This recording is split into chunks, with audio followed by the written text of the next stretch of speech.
नमस्कार, मी प्रियंका लाठी. बातमीपत्रामध्ये स्वागत. बातमीपत्राच्या सुरुवातीलाच एक मोठी ब्रेकिंग न्यूज समोर येते आहे. मुंबईमधील दादरमध्ये कोतवाल गार्डन परिसरात भीषण अपघात झालाय. बेस्टच्या बसनं अनेकांना धडक दिल्याची माहिती समोर आली आहे. एका कारला देखील धडक दिली आहे. या अपघातामुळे परिसरात वाहतूक कोंडी निर्माण झाली आहे. काही दृश्य आपल्या समोर येत आहेत.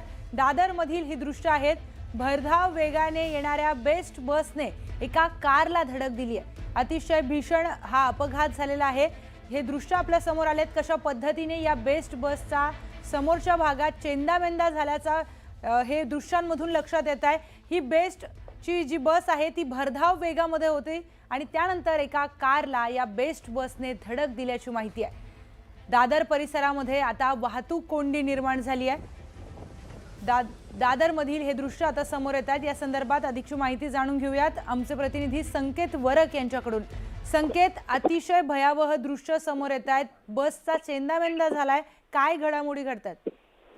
प्रियंका, आपण व्हिज्युअल्सवर पाहतोय की किती भीषण हा अपघात आहे. खरं तर ही बेस्ट बस होती, तिचा हा अपघात झालेला आहे आणि कुठेतरी अनकंट्रोल झाली ही बेस्ट बस आणि ती पहिली एका कारला म्हणजे एका टॅक्सीला धडक दिली त्या बसने. त्यानंतर आणखी काही वाहनांना धडक दिल्याची माहिती आहे आणि त्यानंतर देखील ही बस जी आहे ती पुढे गेली आणि कोतवाल गार्डनचा जो फेन्सिंग आहे त्या फेन्सिंग पर्यंत ही खरं तर बस गेलेली आहे. त्याच्यामुळे आपल्याला याची भीषणता कळते की धडक देऊन बस थांबली आहे तर बस पुढे गेलेली, म्हणजे कदाचित ऍक्सिलेटरवरती पाय असावा आणि त्यामुळे ही बस जी आहे ती थेट गार्डन पर्यंत गेलेली आहे. आता या अपघातावेळी खूप मोठा आवाज देखील झाला असं तिकडचे काही स्थानक म्हणतायत.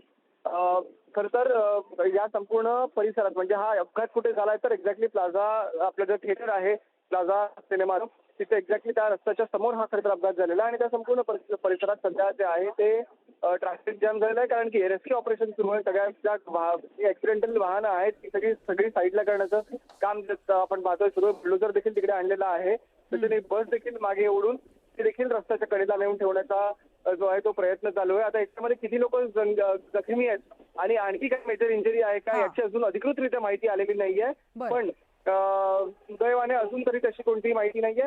एकंदरीत पाहतो आपण तर हा अपघात खूप भीषण आहे. त्याच्यामुळे नेमकं किती लोकांना इंजुरी झाली हे पाहणं देखील खूप जास्त महत्त्वाचं आहे. संकेत, नेमकं किती जणांना लागलेलं आहे, काही जीवितहानी झाली आहे का, या सगळ्या गोष्टींचे अपडेट्स तुमच्याकडून जाणून घेणार आहोत. माहितीसाठी धन्यवाद.